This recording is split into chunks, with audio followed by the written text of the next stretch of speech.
seeking a positive integer n such that n+3, n+23 is equal to, is a factor of n squared plus 529. I got that out. 23 squared is 529. Now, this one confused me a little bit because this is the sum of two squares and it doesn't admit a factorization formula.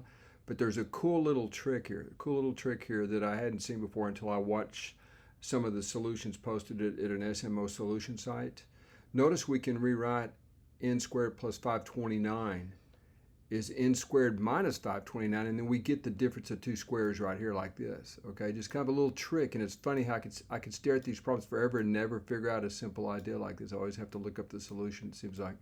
But notice that we get the difference of two squares, which is a nice workable result when we just add the double of 529, 1058. So right here you have your difference of two squares, a plus b times a minus b.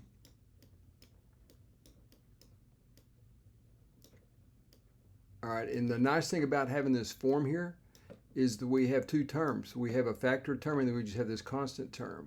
And so notice all that we have to do right now, we don't have to do any long division or synthetic division or anything like that.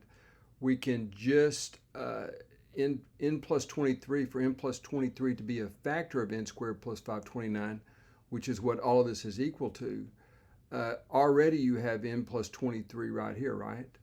But what we have to do is we have to equate the constant term with some multiple of n+23. That's clear that this multiple has to be, that 1058 has to be some multiple of n+23, okay? Now also, like if n were equal to 2 here, notice that n would be necessarily smaller, right? That would make n smaller, right? If n were equal to 2, you would divide this by 2. What would you get, 529? And then n would necessarily be smaller, so we have to insist on n being equal to 1, all right? And that makes sense, just reasoning, you know, it's nothing too heavy there.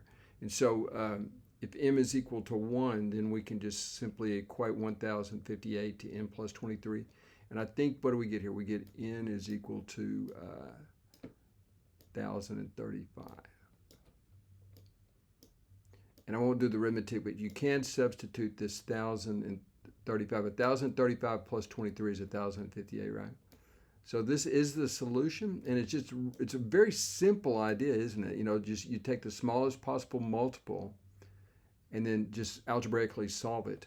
Now notice that would be very tedious to have, you know, guessed a number like that, or 1035 up here. You can actually substitute it in and you'll see that when you put 1035 squared plus 529, you get a number in the millions, but 1058 would be a divisor of that. I'm not going to show you the arithmetic, but it definitely works out.